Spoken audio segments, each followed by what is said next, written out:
ਪਿਆਰੇ ਵਿਦਿਆਰਥੀਓ, ਅੱਜ ਅਸੀਂ 10ਵੀਂ ਜਮਾਤ ਦੀ ਕਿਤਾਬ ਸਾਹਿਤਕ ਕਿਰਨਾਂ ਭਾਗ ਦੂਜਾ ਵਿੱਚੋਂ ਕਸ਼ਮੀਰ ਨੀਰ ਦੀ ਲਿਖੀ ਹੋਈ ਗਜ਼ਲ ਗੁੰਮ ਨੇ ਰਸੋਈ ਵਿੱਚੋਂ ਦੇ ਪ੍ਰਸ਼ਨ ਉੱਤਰ ਕਰਾਂਗੇ। ਗੁੰਮ ਨੇ ਰਸੋਈ ਵਿੱਚੋਂ ਪ੍ਰਸ਼ਨ 1। ਸਖਤ ਗਰਮੀ ਵਿੱਚ ਕੰਮ ਕਰਨ ਵਾਲੇ ਕਿਸ ਦੇ ਮੁਹਤਾਜ ਹੋ ਗਏ ਹਨ? ਉੱਤਰ, ਸਖਤ ਗਰਮੀ ਵਿੱਚ ਕੰਮ ਕਰਨ ਵਾਲੇ ਏਸੀ ਅਤੇ ਕੂਲਰਾਂ ਦੇ ਮੁਹਤਾਜ ਹੋ ਗਏ ਹਨ। ਪ੍ਰਸ਼ਨ 2। ਸਾਨੂੰ ਸਾਡੀਆਂ ਕਹਾਣੀਆਂ ਕਿਹੜੀ ਭਾਸ਼ਾ ਵਿੱਚ ਸਮਝ ਆਉਂਦੀਆਂ ਹਨ? ਉੱਤਰ, ਸਾਨੂੰ ਸਾਡੀਆਂ ਕਹਾਣੀਆਂ ਵਿਦੇਸ਼ੀ ਭਾਸ਼ਾ ਅੰਗਰੇਜ਼ੀ ਵਿੱਚ ਸਮਝ ਆਉਂਦੀਆਂ ਹਨ। ਪ੍ਰਸ਼ਨ 3। ਖੁਰਲੀ ਤੋਂ ਕੀ ਗਾਇਬ ਹੋ ਗਿਆ ਹੈ? ਉੱਤਰ, ਖੁਰਲੀ ਤੋਂ ਬੱਚੇ ਅਤੇ ਬਲਦ ਗਾਇਬ ਹੋ ਗਏ ਹਨ। ਪ੍ਰਸ਼ਨ ਨੰਬਰ 4। ਅੰਗਰੇਜ਼ਾਂ ਦੇ ਪਿੱਛਲਗ ਬਣ ਕੇ ਕੀ ਹੋ ਗਿਆ ਹੈ? ਉੱਤਰ, ਅੰਗਰੇਜ਼ਾਂ ਦੇ ਪਿੱਛਲਗ ਬਣ ਕੇ ਅਸੀਂ ਆਪਣੀ ਪਛਾਣ ਗਵਾ ਲਈ ਹੈ। ਭਾਵ ਸਾਡਾ ਪੰਜਾਂ ਪਾਣੀਆਂ ਦਾ ਸੱਭਿਆਚਾਰ ਕਿਧਰੇ ਗੁਆਚ ਗਿਆ ਹੈ। ਪ੍ਰਸ਼ਨ 5। ਸੁਆਣੀਆਂ ਉੱਪਰ ਕਿਸ ਦਾ ਅਸਰ ਪੈ ਰਿਹਾ ਹੈ? ਉੱਤਰ, ਸੁਆਣੀਆਂ ਉੱਪਰ ਬਰਗਰਾਂ ਅਤੇ ਪੀਜ਼ਿਆਂ ਦਾ ਅਸਰ ਪੈ ਰਿਹਾ ਹੈ। ਪ੍ਰਸ਼ਨ 6। ਅਲਾਣੀ ਮੰਜੀ ਤੋਂ ਕੀ ਭਾਵ ਹੈ? ਉੱਤਰ, ਅਲਾਣੀ ਮੰਜੀ ਤੋਂ ਭਾਵ ਹੈ ਬਿਨਾਂ ਬਿਸਤਰੇ ਦੇ ਬਾਣ ਦੀ ਮੰਜੀ। ਪ੍ਰਸ਼ਨ 7। ਦੌਰੀ ਡੰਡੇ ਦੀ ਵਰਤੋਂ ਕਿਸ ਲਈ ਹੁੰਦੀ ਹੈ? ਉੱਤਰ, ਦੌਰੀ ਡੰਡੇ ਦੀ ਵਰਤੋਂ ਮਿਰਚ ਮਸਾਲਾ ਕੁੱਟਣ ਲਈ ਕੀਤੀ ਜਾਂਦੀ ਹੈ। ਪ੍ਰਸ਼ਨ 8। ਹੇਠ ਲਿਖੀਆਂ ਕਾਵਿ ਸਤਰਾਂ ਪੜ੍ਹ ਕੇ ਪੁੱਛੇ ਗਏ ਪ੍ਰਸ਼ਨਾਂ ਦੇ ਉੱਤਰ ਦਿਓ। ਖੁਰਲੀ ਤੋਂ ਵਹਿੜ ਕੇ ਬਲਦ ਕਿੱਥੇ ਤੁਰ ਗਏ? ਕਿੱਥੇ ਗਏ ਕਿੱਲੀਆਂ ਤੋਂ ਘੁੰਗਰੂ ਪ੍ਰਾਣੀਆਂ? ਹੁਣ ਤਾਂ ਸਮਝ ਅਸੀਂ ਸਕਦੇ ਹਾਂ ਤਾਈਓ, ਇੰਗਲਿਸ਼ 'ਚ ਦੱਸੋ ਸਾਨੂੰ ਸਾਡੀਆਂ ਕਹਾਣੀਆਂ। ਹੁਣ ਇਹਨਾਂ ਸਤਰਾਂ ਦੇ ਵਿੱਚੋਂ ਬੇਟੇ ਪੁੱਛੇ ਗਏ ਪ੍ਰਸ਼ਨਾਂ ਦੇ ਅਸੀਂ ਉੱਤਰ ਦੇਣੇ ਹਨ। ਪਹਿਲਾ ਪ੍ਰਸ਼ਨ, ਕਿੱਲੀ ਤੋਂ ਕੀ ਗੁਆਚ ਗਿਆ ਹੈ? ਉੱਤਰ, ਕਿੱਲੀ ਤੋਂ ਘੁੰਗਰੂ ਅਤੇ ਪ੍ਰਾਣੀਆਂ ਗੁਆਚ ਗਈਆਂ ਹਨ। ਪ੍ਰਸ਼ਨ ਦੂਜਾ, ਖੁਰਲੀ ਉੱਪਰ ਕਿਸ ਦੀ ਘਾਟ ਮਹਿਸੂਸ ਹੋ ਰਹੀ ਹੈ? ਉੱਤਰ, ਖੁਰਲੀ ਉੱਪਰ ਵਹਿੜਕਿਆਂ ਤੇ ਬਲਦਾਂ ਦੀ ਘਾਟ ਮਹਿਸੂਸ ਹੋ ਰਹੀ ਹੈ। ਪ੍ਰਸ਼ਨ ਤੀਜਾ, ਹੁਣ ਸਾਨੂੰ ਕਿਹੜੀ ਭਾਸ਼ਾ ਸਮਝ ਆਉਂਦੀ ਹੈ?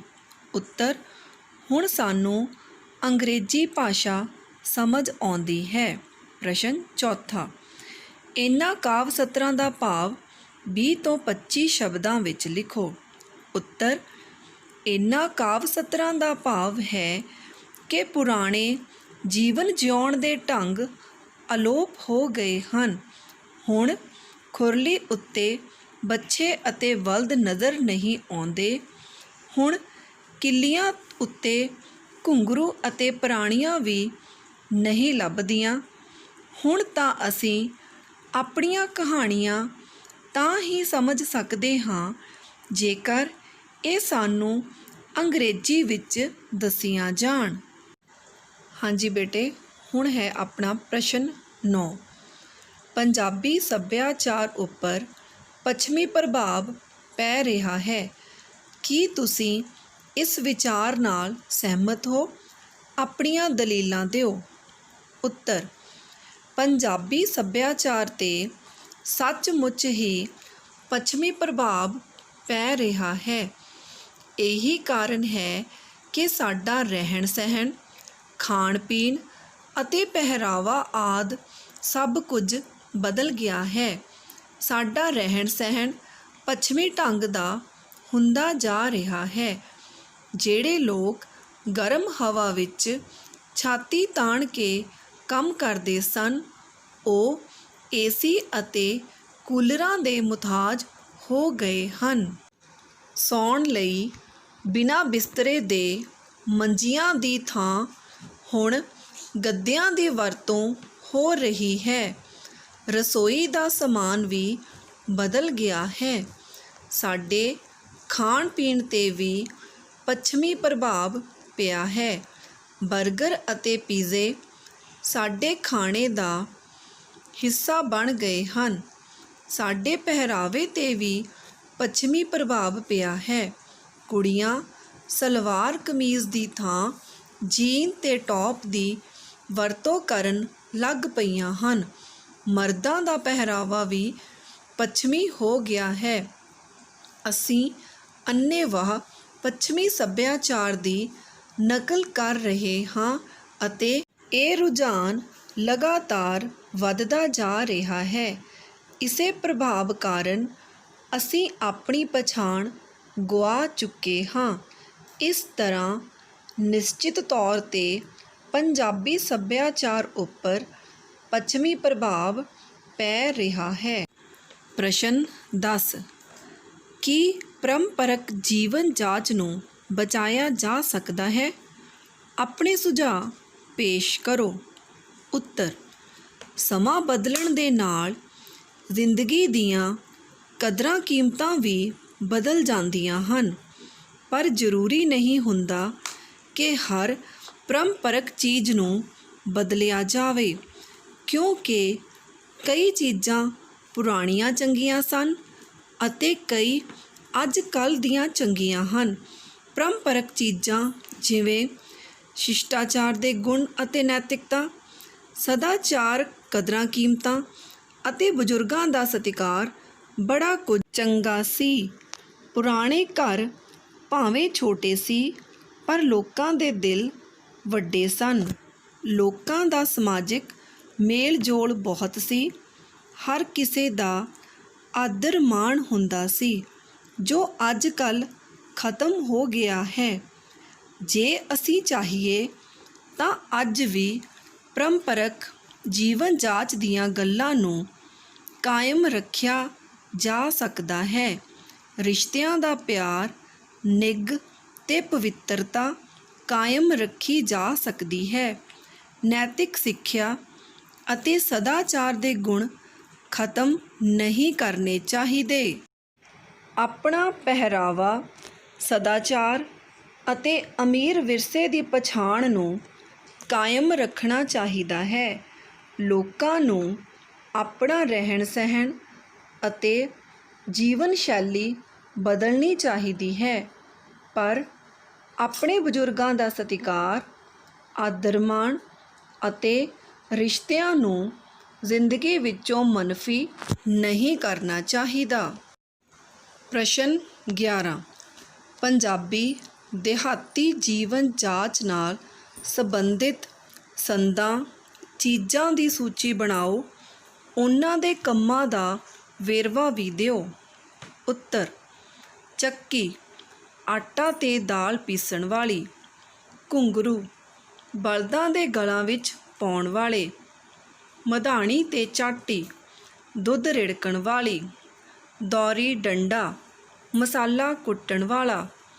ਅਲਾਣੀ ਮੰਜੀ, ਬਿਨਾਂ ਬਿਸਤਰੇ ਦੇ ਬਾਣ ਦੀ ਮੰਜੀ। ਸੁਹਾਗਾ, ਜ਼ਮੀਨ ਨੂੰ ਪੱਧਰਾ ਕਰਨ ਵਾਲਾ ਸੰਦ। ਚਰਖਾ, ਸੂਤ ਕੱਤਣ ਵਾਲਾ। ਪੱਖੀ, ਹਵਾ ਝੱਲਣ ਵਾਲੀ। ਤੌੜੀ, ਦਾਲ ਬਣਾਉਣ ਵਾਲੀ।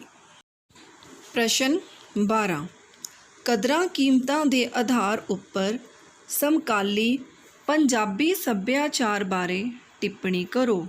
ਉੱਤਰ ਸਮਕਾਲੀ ਪੰਜਾਬੀ ਸੱਭਿਆਚਾਰ ਪਰੰਪਰਕ ਪੱਛਮੀ ਸੱਭਿਆਚਾਰ ਦਾ ਬਦਲਿਆ ਹੋਇਆ ਰੂਪ ਹੈ। ਇਹ ਪੱਛਮ ਦੇ ਪ੍ਰਭਾਵ ਦਾ ਸਿੱਟਾ ਹੈ। ਇਸ ਪ੍ਰਭਾਵ ਕਾਰਨ ਸਾਡਾ ਖਾਣ ਪੀਣ, ਪਹਿਰਾਵਾ ਆਦਿ ਸਭ ਕੁਝ ਬਦਲਿਆ ਹੈ। ਸਮੁੱਚੇ ਰੂਪ ਵਿੱਚ ਪੰਜਾਬੀ ਸੱਭਿਆਚਾਰ ਦੀ ਨੁਹਾਰ ਹੀ ਬਦਲ ਗਈ ਹੈ। ਸਮਕਾਲੀ ਪੰਜਾਬੀ ਸੱਭਿਆਚਾਰ ਵਿੱਚ ਸਾਡੇ ਰਹਿਣ ਸਹਿਣ ਦਾ ਢੰਗ ਪੱਛਮੀ ਢੰਗ ਦਾ ਹੋ ਗਿਆ ਹੈ। ਹੁਣ ਏਸੀ, ਕੂਲਰਾਂ ਅਤੇ ਸੌਣ ਲਈ ਗੱਦਿਆਂ ਦੀ ਵਰਤੋਂ ਹੁੰਦੀ ਹੈ। ਰਸੋਈ ਦਾ ਰੂਪ ਵੀ ਬਦਲ ਗਿਆ ਹੈ। ਬਰਗਰ ਤੇ ਪੀਜ਼ੇ ਸਾਡੇ ਖਾਣੇ ਦਾ ਹਿੱਸਾ ਬਣ ਗਏ ਹਨ। ਸਾਡਾ ਪਹਿਰਾਵਾ ਵੀ ਬਦਲ ਗਿਆ ਹੈ। ਪਰਿਵਾਰਕ ਰਿਸ਼ਤੇ ਖਤਮ ਹੋ ਗਏ ਹਨ। ਲੋਕ ਪਦਾਰਥਵਾਦੀ ਬਣ ਗਏ ਹਨ। ਜਾਇਦਾਦ ਦੀ ਖਾਤਰ ਭਰਾ ਭਰਾ ਦਾ ਕਤਲ ਕਰ ਰਿਹਾ ਹੈ। ਧੀਆਂ ਨੂੰ ਕੁੱਖਾਂ ਵਿੱਚ ਮਾਰਿਆ ਜਾ ਰਿਹਾ ਹੈ। ਬਜ਼ੁਰਗ ਬਿਰਧ ਆਸ਼ਰਮਾਂ ਵਿੱਚ ਰੁਲ ਰਹੇ ਹਨ। ਨੌਜਵਾਨ ਨਸ਼ਿਆਂ ਵਿੱਚ ਜਵਾਨੀ ਗਾਲ ਰਹੇ ਹਨ। ਪੰਜਾਬ ਦਾ ਅਮੀਰ ਵਿਰਸਾ ਖਤਮ ਹੋ ਗਿਆ ਹੈ। ਅਸੀਂ ਅੰਨ੍ਹੇਵਾਹ ਪੱਛਮ ਦੀ ਨਕਲ ਕਰ ਰਹੇ ਹਾਂ। ਇਹੀ ਕਾਰਨ ਹੈ ਕਿ ਅਸੀਂ ਆਪਣੀ ਪਛਾਣ ਗੁਆ ਚੁੱਕੇ ਹਾਂ। ਪ੍ਰਸ਼ਨ 13 ਗੁੰਮ ਨੇ ਰਸੋਈ ਵਿੱਚੋਂ ਨਾਂ ਦੀ ਗਜ਼ਲ ਵਿੱਚ ਪੇਸ਼ ਹੋਈਆਂ ਕਦਰਾਂ ਕੀਮਤਾਂ ਬਾਰੇ ਜਾਣਕਾਰੀ ਦਿਓ। ਜਾਂ ਗੁੰਮ ਨੇ ਰਸੋਈ ਵਿੱਚੋਂ ਗਜ਼ਲ ਵਿੱਚ ਪੇਸ਼ ਹੋਏ ਵਿਚਾਰਾਂ ਨੂੰ ਸੰਖੇਪ ਕਰਕੇ ਆਪਣੇ ਸ਼ਬਦਾਂ ਵਿੱਚ ਲਿਖੋ। ਉੱਤਰ: ਗੁੰਮ ਨੇ ਰਸੋਈ ਵਿੱਚੋਂ ਨਾਂ ਦੀ ਗਜ਼ਲ ਪ੍ਰਸਿੱਧ ਸ਼ਾਇਰ ਕਸ਼ਮੀਰ ਨੀਰ ਦੀ ਰਚਨਾ ਹੈ, ਜੋ ਸਾਡੀ ਪੁਸਤਕ ਸਾਹਿਤਕ ਕਿਰਨਾਂ ਭਾਗ 2 ਵਿੱਚ ਦਰਜ ਹੈ। ਇਸ ਗਜ਼ਲ ਵਿੱਚ ਪੱਛਮੀ ਪ੍ਰਭਾਵ ਕਾਰਨ ਸਾਡੇ ਸੱਭਿਆਚਾਰ ਤੇ ਜੀਵਨ ਵਿੱਚ ਆਈ ਤਬਦੀਲੀ ਨੂੰ ਪ੍ਰਗਟਾਇਆ ਗਿਆ ਹੈ। ਇਸ ਪ੍ਰਭਾਵ ਕਾਰਨ ਸਾਡਾ ਰਹਿਣ ਸਹਿਣ ਤੇ ਪਹਿਰਾਵਾ ਬਦਲ ਗਿਆ ਹੈ। ਅਸੀਂ ਆਪਣੀ ਪਛਾਣ ਗੁਆ ਲਈ ਹੈ। ਅਸੀਂ ਅੰਨ੍ਹੇਵਾਹ ਪੱਛਮੀ ਸੱਭਿਆਚਾਰ ਦੀ ਨਕਲ ਕਰ ਰਹੇ ਹਾਂ ਅਤੇ ਇਹ ਰੁਝਾਨ ਲਗਾਤਾਰ ਵਧ ਰਿਹਾ ਹੈ। ਬਰਗਰ ਤੇ ਪੀਜ਼ੇ ਸਾਡੇ ਖਾਣੇ ਦਾ ਹਿੱਸਾ ਬਣ ਗਏ ਹਨ। ਅਸੀਂ ਏਸੀ ਅਤੇ ਕੂਲਰਾਂ ਦੇ ਮੁਹਤਾਜ ਹੋ ਗਏ ਹਾਂ। ਬਿਨਾਂ ਬਿਸਤਰੇ ਦੇ ਮੰਜਿਆਂ ਦੀ ਥਾਂ ਹੁਣ ਗੱਦਿਆਂ ਨੇ ਲੈ ਲਈ ਹੈ, ਪਰ ਇਹਨਾਂ 'ਤੇ ਵੀ ਨੀਂਦ ਨਹੀਂ ਆਉਂਦੀ। ਰਸੋਈ ਦਾ ਰੂਪ ਵੀ ਬਦਲ ਗਿਆ ਹੈ। ਇੱਥੇ ਵਰਤੀਆਂ ਜਾਂਦੀਆਂ ਪੁਰਾਣੀਆਂ ਚੀਜ਼ਾਂ ਹੁਣ ਨਜ਼ਰ ਹੀ ਨਹੀਂ ਆਉਂਦੀਆਂ। ਅੰਗਰੇਜ਼ਾਂ ਦੀ ਰੀਸ ਕਰਨ ਕਾਰਨ ਅਸੀਂ ਆਪਣੀ ਪਛਾਣ ਗੁਆ ਲਈ ਹੈ। ਇਹਨਾਂ ਸਾਰੇ ਪ੍ਰਭਾਵਾਂ ਕਾਰਨ ਪੰਜਾਬੀ ਸੱਭਿਆਚਾਰ ਦੀ ਨੁਹਾਰ ਹੀ ਬਦਲ ਗਈ ਹੈ ਤੇ ਸਾਡੀਆਂ ਪੁਰਾਣੀਆਂ ਕਦਰਾਂ ਕੀਮਤਾਂ ਵਿੱਚ ਵੀ ਤਬਦੀਲੀ ਆ ਗਈ ਹੈ। ਹਾਂਜੀ ਬੇਟੇ, ਹੁਣ ਅਸੀਂ ਕਰਾਂਗੇ ਛੋਟੇ ਪ੍ਰਸ਼ਨ ਉੱਤਰ। ਪ੍ਰਸ਼ਨ 1 ਗੁੰਮ ਨੇ ਰਸੋਈ ਵਿੱਚੋਂ ਕਵਿਤਾ ਦੇ ਕਵੀ ਦਾ ਨਾਂ ਦੱਸੋ। ਉੱਤਰ: ਕਸ਼ਮੀਰ ਨੀਰ। ਪ੍ਰਸ਼ਨ 2 ਚਾਟੀਆਂ ਤੇ ਮਧਾਣੀਆਂ ਕਿੱਥੋਂ ਗੁੰਮ ਹੋ ਗਈਆਂ ਹਨ। ਉੱਤਰ: ਰਸੋਈ ਵਿੱਚੋਂ। ਪ੍ਰਸ਼ਨ 3 ਮਰ ਜਾਣੀਆਂ ਹਵਾਵਾਂ ਕਿਹੜੀਆਂ ਹਨ। ਉੱਤਰ: ਪੱਛਮੀ ਹਵਾਵਾਂ। ਪ੍ਰਸ਼ਨ 4 ਚੱਕੀ ਕਿਸ ਕੰਮ ਆਉਂਦੀ ਹੈ। ਉੱਤਰ: ਆਟਾ ਪੀਸਣ ਦੇ ਕੰਮ।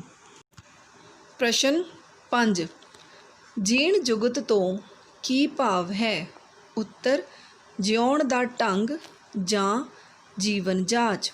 ਪ੍ਰਸ਼ਨ 6 ਖਾਣ ਪੀਣ ਤੋਂ ਬਿਨਾਂ ਸਾਡਾ ਹੋਰ ਕੀ ਗੁਆਚਿਆ ਹੈ। ਉੱਤਰ: ਪਹਿਰਾਵਾ। ਪ੍ਰਸ਼ਨ 7 ਪੱਛਮੀ ਪ੍ਰਭਾਵ ਕਾਰਨ ਅਸੀਂ ਕੀ ਗੁਆ ਚੁੱਕੇ ਹਾਂ। ਉੱਤਰ: ਆਪਣੀ ਪਛਾਣ। ਪ੍ਰਸ਼ਨ 8 ਪਰਾਣੀ ਕੀ ਹੁੰਦੀ ਹੈ। ਉੱਤਰ: ਬਲਦਾਂ ਨੂੰ ਹੱਕਣ ਵਾਲੀ ਸੋਟੀ।